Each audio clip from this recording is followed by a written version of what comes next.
I now give the floor to Ms. Pramila Patten. The floor is yours. Distinguished members of the Security Council, Excellencies, ladies and gentlemen, I wish to express my sincere appreciation to the Government of Malta for its strategic leadership in convening this open debate. I warmly welcome the participation of Mrs. Niemat Ahmadi, founder of the Darfur Women Action Group, and I commend her steadfast activism and commitment to the cause of peace.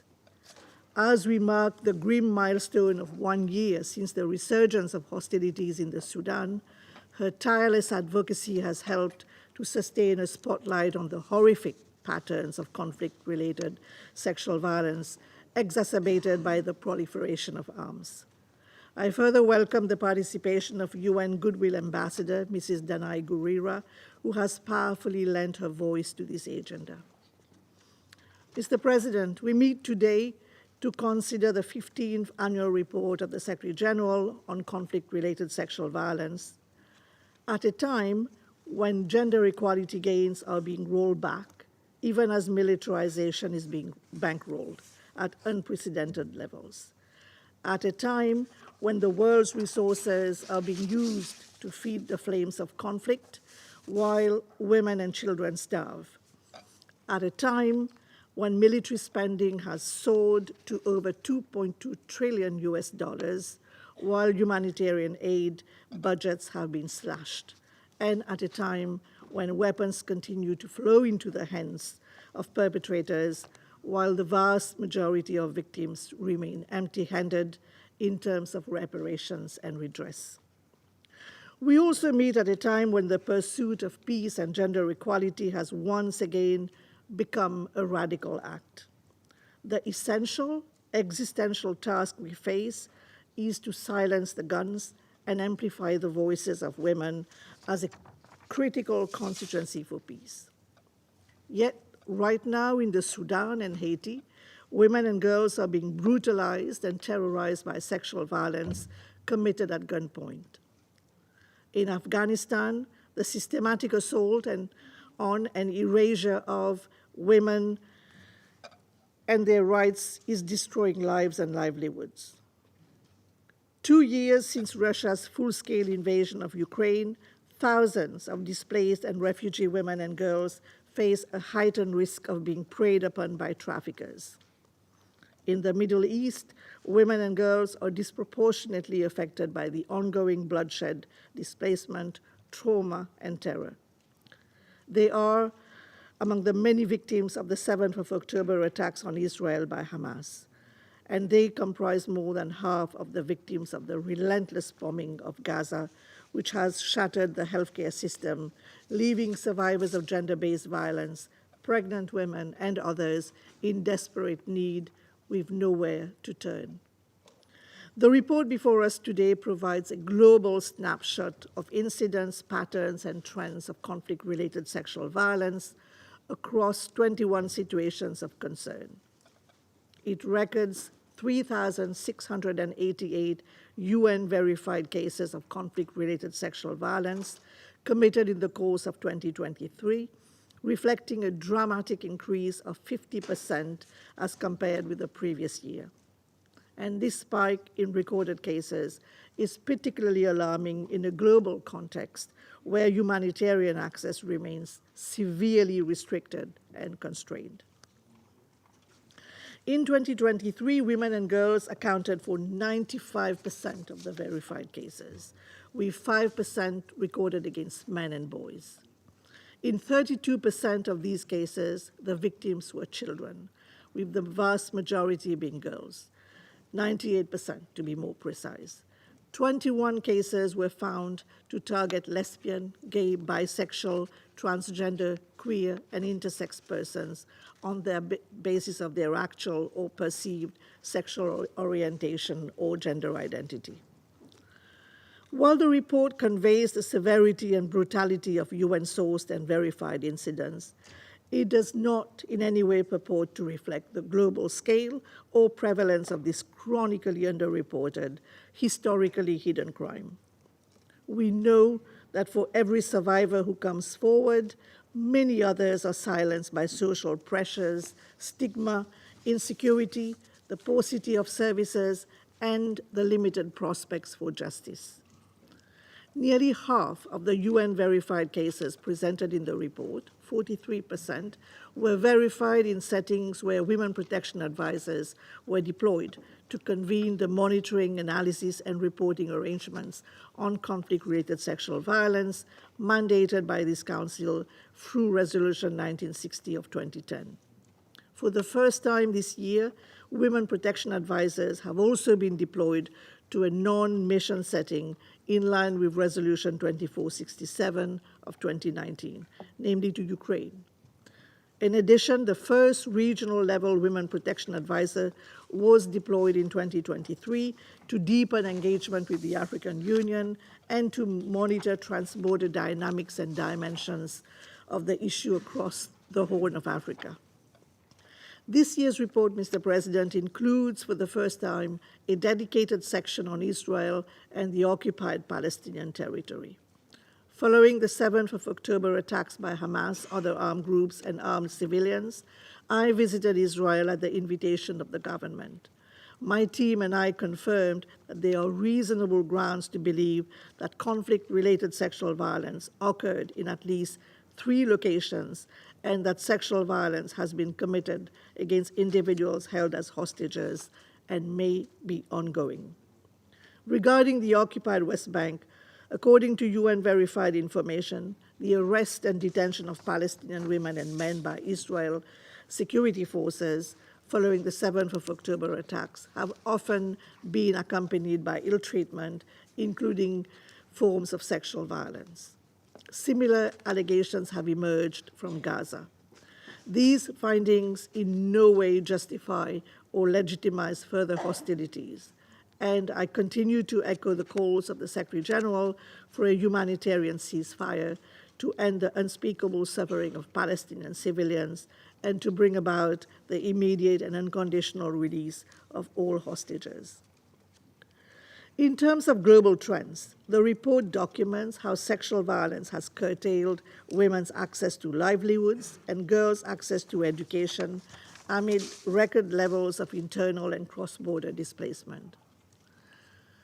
Women and girls face heightened levels of sexual violence in displacement settings as returnees, refugees, and migrants. For instance, in Eastern DRC, the climate of interlinked physical and food insecurity has driven many displaced women and girls into prostitution out of sheer economic desperation. In Ethiopia, reports surface of sexual exploitation in exchange for food, as well as continued sexual enslavement in Tigray in proximity to the compounds and barracks of arms bearers. Moreover, in many contexts, women with children born of wartime rape are often accused of affiliation with the enemy, excluded from community networks, and plunged into poverty. By contrast, sexual violence perpetrated with impunity remains profitable in the political economy of war. Conflict-driven trafficking in persons for the purpose of sexual exploitation continues to generate profits for armed and violent extremist groups. In Haiti, armed groups and criminal gangs continue to generate revenue through kidnapping, using the threat of sexual violence to extort ever higher ransoms.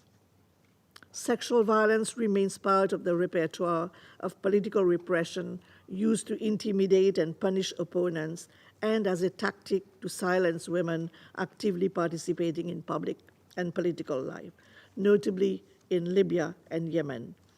The report further records a discernible trend of digital threats in Myanmar, where online harassment and hate speech specifically targeted women associated with the resistance movement and included the release of sexually explicit images and incitement to violence. This year's report, Mr. President, highlights an unprecedented level of lethal violence used to silence survivors in the wake of sexual assault. In 2023, reports of rape victims being subsequently killed by their assailants surfaced in the Democratic Republic of the Congo and Myanmar, demonstrating the need to strengthen forensic capabilities, investigations, and accountability processes that ensure the protection of victims and witnesses. Frontline service providers and women human rights defenders were not spared. Armed actors threatened healthcare workers in Sudan, and reprisals against human rights defenders were reported in South Sudan, the DRC, and elsewhere. Across time and space, we see that the availability of weapons directly facilitates these attacks. Between 70 and 90% of conflict-related sexual violence incidents involve the use of a weapon, in particular firearms, according to United Nations research. In eastern DRC, the threat of rape at gunpoint remains a horrific daily reality that overshadows the lives of women and girls, impeding their essential livelihood and sustenance activities. During one incursion into a village, fighters from an armed militia gang-raped 11 women, looted their belongings, and set fire to their homes. 4 of the women were mutilated and killed. The 7 survivors were taken to a health center but left without medical treatment as the clinic had been burned and raided. In the Central African Republic, women and girls tending farms and fields face the persistent risk of rape by roving armed actors in the area. In Haiti, women and girls traveling to work or school face the risk of collective rape by gang members armed with weapons largely trafficked from abroad. The accelerated withdrawals of peace operations from Mali and the Sudan have brought issues of transition and exit to the fore. Weapons management strategies are a critical part of preventing the occurrence and recurrence of conflict-related sexual violence in such settings. In 2023, I visited the border area between Sudan and South Sudan, where women and girls have been targeted for rape, gang rape, and abduction on the basis of their ethnicity, with the perpetrators emboldened by entrenched impunity. Since the resurgence of conflict in the Sudan, I have engaged with both parties listed in the annex to the annual report, namely the Rapid Support Service Forces and the Sudanese Armed Forces. These parties are required to take specific measures to prevent and address sexual violence. Moreover, all states must abide by the sanctions imposed by this Council, notably the arms embargo on Darfur, as part of efforts to achieve a comprehensive and sustainable peace. Excellencies, distinguished Council members, the report before us lists 58 parties that are credibly suspected of committing or being responsible for patterns of sexual violence in situations on this Council's agenda, the vast majority of them being non-state actors. Over 70% of listed parties are persistent perpetrators, meaning they have appeared on the list for 5 or more years without taking the requisite remedial or corrective action. It is critical to ensure coherence between the list of implicated parties and the measures imposed by UN sanctions regime. We must use these tools to stop the flow of weapons into the hands of perpetrators of sexual violence. There could be no more direct and effective way to disarm the weapon of rape and ultimately to prevent and eradicate these crimes. In terms of access to justice, far too many perpetrators of wartime sexual violence still walk free, while women and girls walk in fear. Left unchecked, these crimes set back both the cause of gender equality and the cause of peace. However, recent momentum in relation to transitional justice processes offers some glimmers of hope.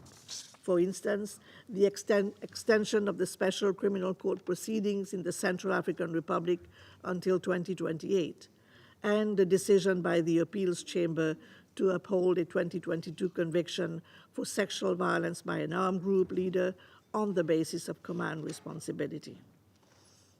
the opening of Macro Case 11 in Colombia by the Special Jurisdiction for Peace in September 2023 to investigate sexual and gender-based violence, including when committed on the basis of sexual orientation or gender identity.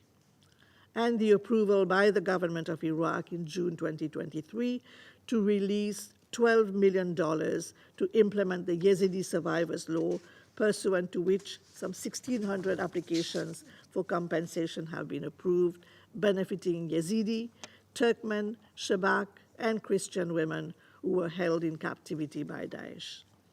In each of these cases, my team of experts on the rule of law and sexual violence in conflict assisted the national judicial authorities, as well as providing technical support in other relevant contexts, including Guinea, Libya, and Ukraine. Urgent funding is needed for the conflict-related sexual violence multi-partner trust fund, which supports the work of both my team of experts and the interagency coordination network that I chair, UN Action Against Sexual Violence in Conflict. Moreover, women protection advisors are a linchpin of our operational response, and their capacity must be consolidated and reinforced, including at critical moments of mission transitions and drawdowns. Mr. President, illicit arms flows have a chilling effect on women's ability to mobilize for peace. Less than 1/3 of voices heard in arms control and disarmament forums are those of women. This glaring gender imbalance reflects women's continued lack of influence over the peace and security processes that affect their lives. Yet, robust frameworks are in place, such as the UN Programme of Action on Small Arms and Light Weapons of 2001 and the Arms Trade Treaty of 2013. Yet to date, no member state has publicly denied the export of arms or ammunition on the grounds that they could be used to commit or facilitate sexual and gender-based violence, though these instruments require a systematic assessment of that risk. In terms of the way forward, the report before us recommends targeted action to curtail the flow of weapons by ensuring, 1, full implementation of relevant legislative and policy frameworks.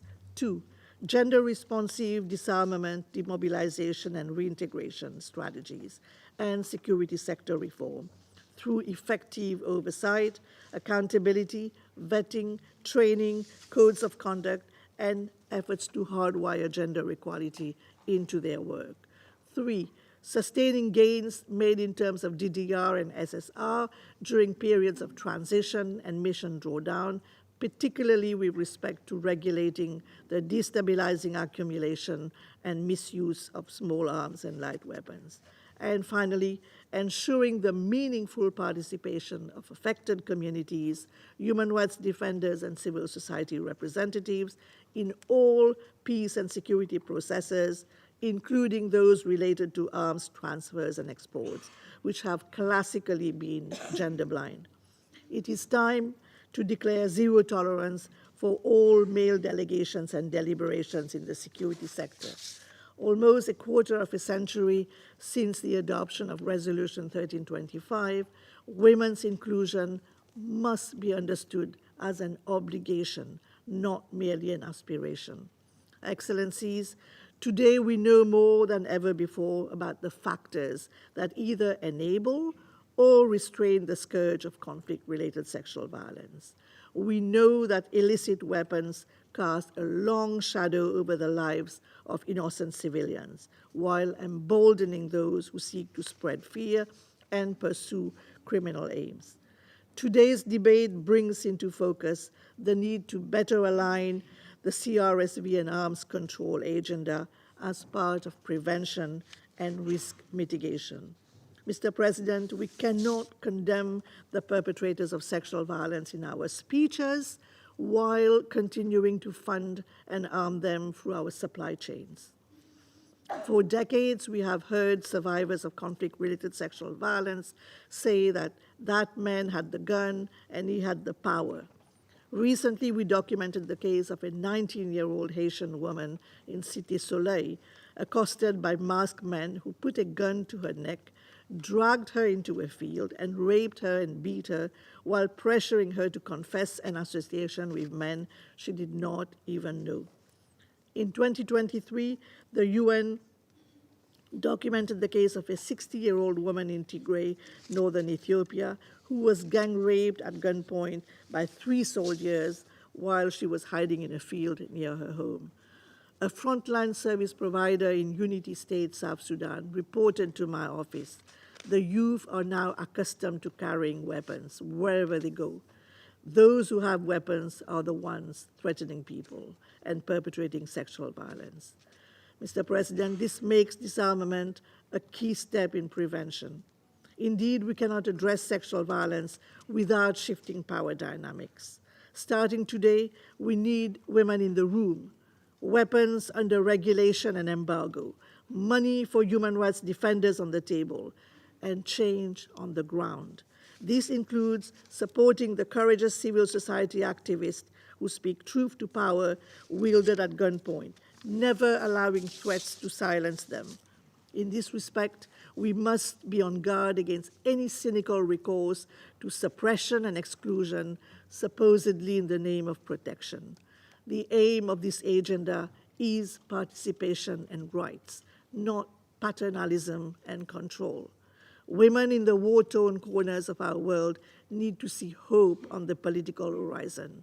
Our words, deeds, and decisions in this chamber and beyond must give them cause for hope and must contribute to peace with justice, peace with gender equality, peace with dignity and development, peace that endures. Thank you.